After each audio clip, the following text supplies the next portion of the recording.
दोस्तों, धन की देवी माता लक्ष्मी जी और भगवान विष्णु जी के आशीर्वाद से 18 जून 2024 निर्जला एकादशी पर त्रिपुष्कर योग, धन लक्ष्मी राजयोग, शिव योग, स्वाति नक्षत्र के साथ ही कई महत्वपूर्ण राजयोग बनने से निर्जला एकादशी का महत्व 100 गुना तक बढ़ चुका है। साल 2024 में पूरे 300 सालों के बाद निर्जला एकादशी पर जो ये दुर्लभ राजयोग बन रहे हैं ना, यह 3 राशि वाले लोगों के लिए किसी भी वरदान से कम नहीं होगा। 3 राशियों को माता लक्ष्मी जी और भगवान विष्णु जी के आशीर्वाद से अचानक से धन का लाभ मिलने वाला है, विवाह का योग बन रहा है और साथ ही कर्ज से छुटकारा मिलने के अलावा साल 2025 तक करोड़पति बनने वाले हैं। तो चलिए एक एक करते हुए जान लेते हैं कौन कौन सी है वो सबसे ज्यादा सौभाग्यशाली राशियां और साथ ही धन प्राप्ति के लिए क्या क्या उपाय करने चाहिए। तो सभी महत्वपूर्ण जानकारी इस वीडियो में चर्चा करेंगे, ऐसे में वीडियो को पूरा लास्ट तक जरूर देखिए। और हाँ, वीडियो के नीचे कमेंट बॉक्स में जय माँ लक्ष्मी जी लिखते हुए वीडियो को अपने मित्रों के साथ फेसबुक पर जरूर शेयर कर दीजिए, ताकि काम की जानकारी का जो अपडेट है ना, वो सभी व्यक्तियों तक पहुंच सके। हिंदू सनातन धर्म के अनुसार एकादशी की तिथि भगवान विष्णु जी को समर्पित मानी गई है। हर महीने में 2 एकादशियां आती है। ऐसे में साल में कुल 24 एकादशी होती है और सभी 24 एकादशी में से निर्जला एकादशी को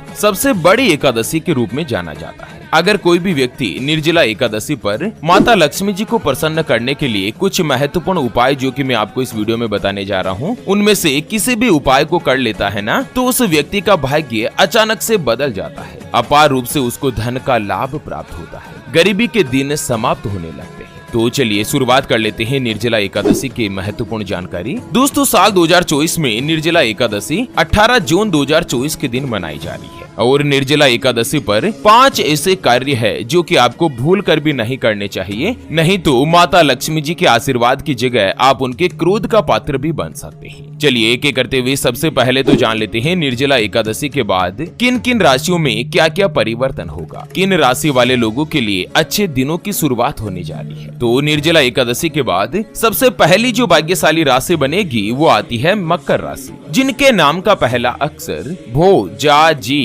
खी, खू, खे, खो, गा और गी से शुरू होता है, उनकी मकर राशि होती है। मकर राशि वाले लोगों के लिए निर्जला एकादशी का समय काफी अच्छा और शुभ रहने वाला है। माता लक्ष्मी जी के आशीर्वाद से निर्जला एकादशी के बाद आप लोगों की इनकम में बढ़ोतरी होगी, धन कमाने के नए नए माध्यम बनेंगे। लंबे समय से अगर आपका कोई भी रुका हुआ या अटका हुआ कार्य था, वो अब धीरे धीरे पूर्ण होगा। घर में धन धान्य की बढ़ोतरी होगी। परिवार के साथ आपका जो समय है वह काफी अच्छा बीतने वाला है। माता लक्ष्मी जी के आशीर्वाद से लंबे समय से अगर आपके घर में धन की या पैसों की कोई भी तंगी चल रही है, तो उससे भी छुटकारा मिलेगा। अचानक से धन का लाभ होने के अलावा इनकम के नए नए माध्यम बनेंगे, पैसों की कमी दूर होगी, मान सम्मान बढ़ेगा। नौकरी करने वाले लोगों को कार्य क्षेत्र में काफी अच्छा लाभ मिलने वाला है। आपका प्रमोशन तो होगा ही, साथ ही आपकी तनख्वाह में भी बढ़ोतरी होने वाली है। वाहन, प्रॉपर्टी, संपत्ति आदि खरीदने का आपका सपना पूर्ण होगा। आपका स्वास्थ्य अच्छा रहेगा। अगर करियर में कोई भी बाधाएं आ रही थी, जॉब अगर आप करते हैं और जॉब के कार्य क्षेत्र में अगर किसी तरह की कोई भी परेशानी चल रही थी ना, वो भी धीरे धीरे दूर होगी। कार्य क्षेत्र में आप लोगों को लाभ मिलेगा। अगर आप बेरोजगार है, लंबे समय से किसी अच्छी नौकरी की तलाश कर रहे हैं या वर्तमान मौजूदा नौकरी को आप बदलना चाहते हैं, परिवर्तन करना चाहते हैं, तो भी आप लोगों के लिए समय काफी अच्छा और बेहतर रहने वाला है। लंबे समय से अगर आप किसी भी तरह के कर्ज से परेशान है, चाहे बैंक का लोन हो या आपने अपनों से, रिश्तेदारों से कोई भी पैसा उधार ले रखा हो, तो निर्जला एकादशी के बाद 6 महीनों के अंदर अंदर आप उस कर्ज से छुटकारा पा लेंगे। कर्ज से आपको राहत मिलेगी। अचानक से जो धन का लाभ मिलने वाला है, उससे धन की बचत होगी। अगर आप कई दिनों से किसी अच्छी संपत्ति जैसे कि स्वयं का मकान, गाड़ी, वाहन, प्लॉट, जमीन अगर किसी की भी तलाश कर रहे थे या खरीदने की इच्छा कर रहे थे, तो यह इच्छा पूर्ण होगी। कुंवारे लोगों के विवाह की बातचीत चलना शुरू होगी और निर्जला एकादशी पर जो त्रिपुष्कर योग बन रहा है ना, यह महासंयोग आप लोगों के लिए विवाह के महत्वपूर्ण अवसर को प्रदान करेगा। साल 2024 में आप विवाह के बंधन में बंध पाएंगे। मकर राशि वाले लोगों को उपाय बताया गया है कि निर्जला एकादशी के दिन शिव योग का निर्माण हो रहा है। ऐसे में आप लोगों को शिव पुराण का पाठ करना चाहिए और साथ ही गंगा जल से भगवान भोलेनाथ जी का अभिषेक करें। उसके अलावा आपकी राशि में अभी भगवान शनिदेव की 7.5 का अंतिम चरण चल रहा है। ऐसे में निर्जला एकादशी के दिन दिन तिल या उड़द का दान गरीब लोगों में करें। इससे शनिदेव भी आप लोगों पर विशेष रूप से प्रसन्न रहेंगे। चलिए जान लेते हैं निर्जला एकादशी के बाद अगली जो भाग्यशाली राशि और उसके उपाय के बारे में। उससे पहले आपको एक महत्वपूर्ण बात बताना चाहूंगा कि जिंदगी में आप कई ऐसे लोगों से मिले होंगे जो कि बहुत ही ज्यादा मेहनत करते हैं, तो वहीं कुछ लोग आपको ऐसे भी मिले होंगे जो बहुत कम मेहनत करने के बावजूद भी बहुत ही आगे तक पहुंच जाते हैं। वहीं आप कुछ ऐसे लोगों से भी मिले होंगे जो पूरी उम्र भर मेहनत करते ही रहते हैं, लेकिन आखिर वो हासिल नहीं कर पाते जिनके वो हकदार होते हैं, यानी कि जीवन उनका गरीबी में ही निकल जाता। मित्रों, ये ग्रहों का खेल नहीं तो और क्या है। और इसी के समाधान के लिए हमारे गुरुजी आप तक लेकर आए हैं आपके अपने जीवन के बारे में व्यक्तिगत यानी कि पर्सनलाइज्ड कुंडली, जिससे आप घर बैठे यह पता लगा सकेंगे कि आपके नवग्रह आपके बारे में क्या कहना चाहते हैं। क्या आपकी कुंडली यानी कि किस्मत में कोई दोष तो नहीं? अगर दोष है तो वो क्या है, उसका समाधान क्या है? कोई ग्रह आपके लिए कमजोर तो नहीं, उसको मजबूत करने का उपाय क्या है? आपका भाग्य उदय कब होगा? जीवन में अच्छे दिन कब आएंगे? नौकरी या व्यापार, किसमें आपको ज्यादा तरक्की, ज्यादा सफलता देखने को मिलेगी? कौन सा व्यापार आपके लिए सबसे अच्छा और शुभ फलित रहेगा? आपके लिए भाग्यशाली रत्न कौन सा है? उसको पहनने की विधि क्या है? सरकारी नौकरी का योग है या नहीं? किस विभाग में, किस डिपार्टमेंट में आपको आसानी से नौकरी की प्राप्ति? आपका स्वयं का मकान कब बनेगा? उसके बारे में कंप्लीट जानकारी हम आपको कुंडली रिपोर्ट में बताने जा रहे हैं, जिसको अभी जो आप ये स्क्रीन पर नंबर देख पा रहे हैं ना, उस पर व्हाट्सएप पर संपर्क करके आप हमारे गुरुजी से बात कर सकते हैं और 251 रुपए की छोटी सी नाममात्र की फीस में आप अपने संपूर्ण जीवन की महाजन्म कुंडली के बारे में जान सकते हैं। अगर आपकी कोई भी समस्या है जिसका समाधान आप कुंडली बनवाकर जानना चाहते हैं, जैसे कि पति पत्नी के बीच आपस में बनती नहीं है, घर परिवार में लड़ाई झगड़ा या गृह कलेश बना रहता है, आपका विवाह का योग नहीं बन रहा है, बहुत जगहों पर आप रिश्ता देख देख कर आखिर थक चुके हैं, परेशान हो चुके हैं, लेकिन कहीं पर भी कोई भी रिश्ता फाइनल नहीं हो पाता या रिश्ता होकर बार बार टूट जाता है, आपको संतान का सुख नहीं मिल रहा है, बच्चों का पढ़ाई में मन नहीं लगता, बच्चे लगातार सरकारी नौकरी या किसी अच्छी जॉब की तलाश कर रहे लेकिन उनको सफलता नहीं मिल पा रही है, व्यापार में आपको नुकसान हो रहा है, घर में धन की कमी बनी रहती है, या आपके ऊपर कर्ज हो चुका है जिसको आप चुका नहीं पा रहे,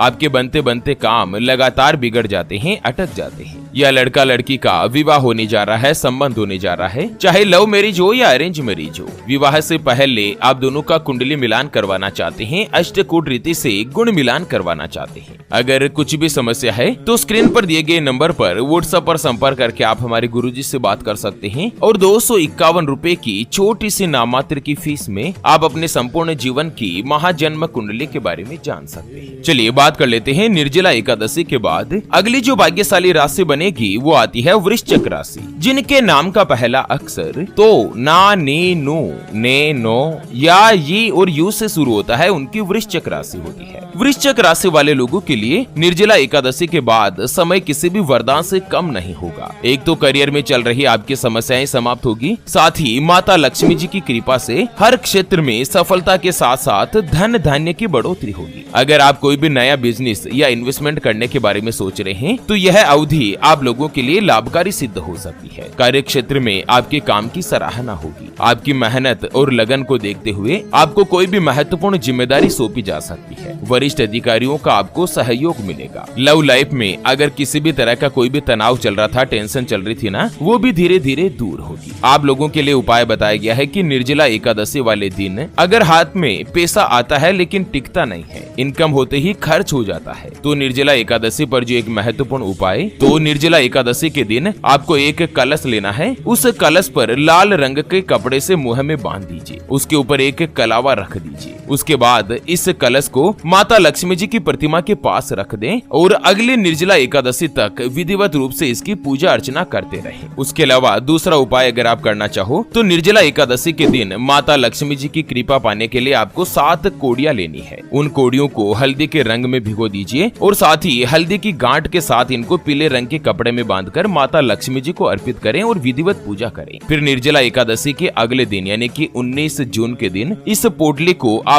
तिजोरी, अलमारी या धन रखने वाले स्थान पर रख दीजिए। ऐसा करने से भी साक्षात धन की देवी माता लक्ष्मी जी आपके ऊपर अति प्रसन्न होगी और धन प्राप्ति के कई माध्यम आपके बनने लगेंगे। चलिए जान लेते हैं निर्जला एकादशी के बाद अगली यानी कि अंतिम जो भाग्यशाली राशि बनेगी वो आती है धनु राशि, जिनके नाम का पहला अक्षर ये, यो, भा, भी, भू, ध, फ, ढ और बे से शुरू होता है उनकी धनु राशि होती है। धनु राशि वाले लोगों के लिए भी निर्जला एकादशी पर त्रिपुष्कर योग और शिव योग का बनना काफी अच्छा और लाभकारी सिद्ध होने वाला है। एक तो लंबे समय से जो भी पैसों की तंगी अगर आपके चल रही है तो उससे छुटकारा मिलेगा। साथ ही अचानक से धन का लाभ होने के अलावा इनकम के नए नए स्रोत खुलेंगे। पैसों की कमी से छुटकारा मिलेगा। आपका मान सम्मान बढ़ेगा। नौकरी करने वाले लोगों को भी कार्य क्षेत्र में काफी अच्छा लाभ मिलने वाला है। आपका प्रमोशन होगा। आपकी तनख्वाह भी अच्छी और शानदार बढ़ेगी। अगर आप वाहन, प्रॉपर्टी, संपत्ति आदि खरीदने का सपना रख रहे हैं, इच्छा रख रहे हैं ना, वो भी पूर्ण होने वाली है। आर्थिक रूप से आपका धन का लाभ होगा और आपका जो स्वास्थ्य है ना वो पहले की तुलना में अच्छा रहने वाला है। आपसी संबंध अच्छे रहेंगे, मधुर बनेंगे। रिश्तों में मिठास आएगी। मानसिक रूप से अगर कोई भी तनाव, तंगी वगैरह चल रही थी वो दूर होगी। आपके जो कॉम्पिटिटर्स है, जो आपके प्रतिद्वंदी है, वो आपके सामने घुटने टेक देंगे। माता पिता का आपको आशीर्वाद मिलेगा। आप लोगों को उपाय बताया गया है कि निर्जला एकादशी के दिन आप